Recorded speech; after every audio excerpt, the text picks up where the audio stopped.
It's me, it's Tim. The month of May, we're going through the making of America. And I picked this book for my first time back on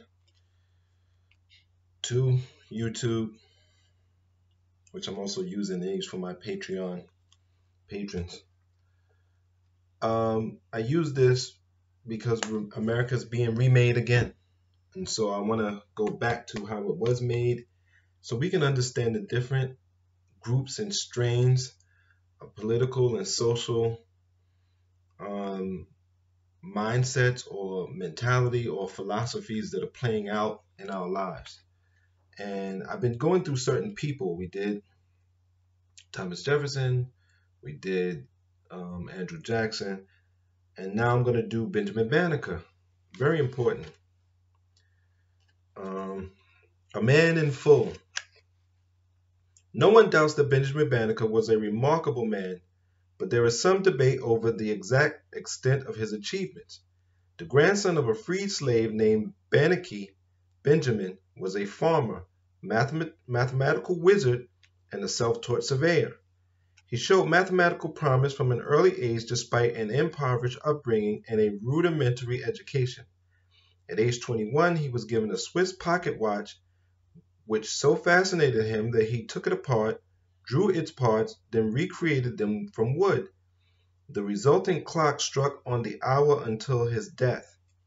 A student of the stars, he correctly predicted a solar eclipse in 1789 and published an almanac for the Pennsylvania, Delaware, Maryland, and Virginia region for 11 years, from 1791 to 1802.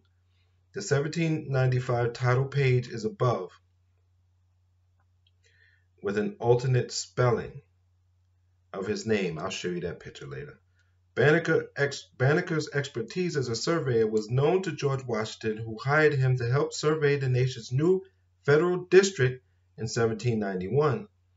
Some accounts say that after Pierre L'Enfant was dismissed as architect of the Capitol and took his plans with him, Banneker recreated them from memory. That story is questionable. In 1792, Banneker wrote a long letter to Thomas Jefferson disputing his conclusion in Notes on the State of Virginia that blacks were intellectually inferior. Jefferson wrote an ambiguous reply, but it was Banneker's life, not his letter, that put the lie to Jefferson's argument. We're going to do that book at some point. I got to find it, though. I got to get it, see if I can get it from the library, or if somebody wants to send it. Here's the picture.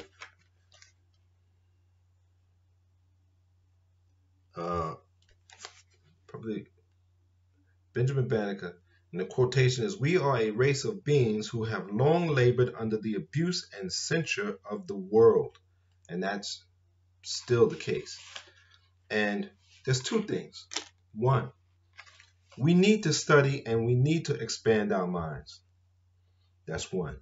But two, don't let people use Banneker say, well, he struggled and he suffered and he still came out of it better. So you should struggle, you should suffer. Let us brutalize you and you can come out of it better. No, we need to stop brutality and stop the mental abuse and stop the mental roadblocks that are put in front of black people. Black people must do that by studying and learning and expanding our minds. We can't let people push us around. But we can't let people push us around. We can't let people destroy us. But we can't let people trick us into thinking we're so great, we can overcome these detriments. No, we need some structural, systemic change, new institutions in our communities so that we could take our place at the table of humanity. I've been saying it for decades. And it's very clear, still clear, that we still need this. I'm going to thank you for being my patron. I want to thank you for supporting me. This is the book that we're reading this month. And I want you to protect your mind, take care of your mind, take care of your body, and be safe.